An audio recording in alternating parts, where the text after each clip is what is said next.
Hello hi అండి, ఎలా ఉన్నారు? నేనైతే చాలా బాగున్నాను.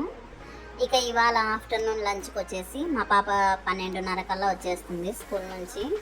ఇంకా అందుకని తనకి ఎంతో ఇష్టమైన టమోటా పులావ్ చేస్తున్నాను.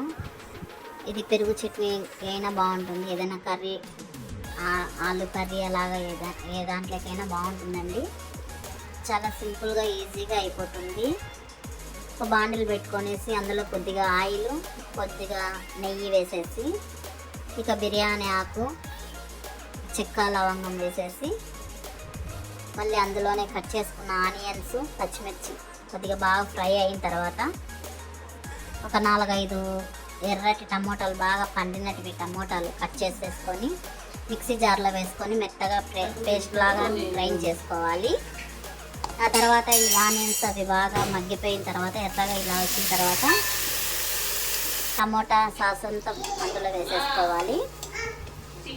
టమాటా సాస్ అంతా పచ్చివాసన పోయే వరకు వేగాలి.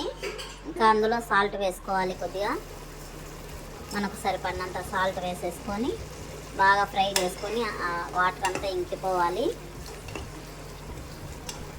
పచ్చివాసన అంతా పోయే వరకు బాగా ఫ్రై చేసేసుకొని, ఇక అందులో మనము ఏ కప్పుతో అయితే రైస్ తీసుకుని ఉంటామో ఆ కప్పుతోనే వాటర్ వేసుకోవాలి.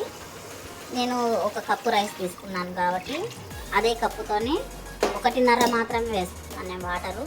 ఎందుకంటే ఈ టమోటా సాస్ వేసాం కదా, అందుతోనే సరిపోతుంది. అందుకనేసి ఇక ఒకసారి కలుపుకొనేసి మూత పెట్టేసుకోవాలి. ఎసురంతా బాగా తెల్లిన తర్వాత ఇక అందులో రైస్ వేసేసుకోవాలి. మనం ముందే కడిగి పెట్టుకున్న రైస్ వాటర్ లేకుండా తీసేసి ఇంకా రైస్ వేసేసుకోవాలి. అందులో రైస్ వేసేసుకొని బాగా కలుపుకొని అందులో కొద్దిగా సన్నగా తరిగి పెట్టుకున్న కొత్తిమీర కూడా వేసుకోవాలి. వేసేసుకొని ఒక్కసారి కలుపుకొనేసి మూత పెట్టేసుకోవాలి. బాగా మగ్గిన తర్వాత ఒకసారి అలా కలుపుకొనేసి మూత పెట్టుకొని సిమ్లో పెట్టుకోవాలి. సిమ్లో పెట్టుకుంటే అంతే, ఎంతో టేస్టీ అయిన పులావ్ రెడీ. ప్రతి ఒక్కరు చూస్తున్నారు, లైక్ సబ్స్క్రైబ్ చేసుకోండి తప్పకుండా.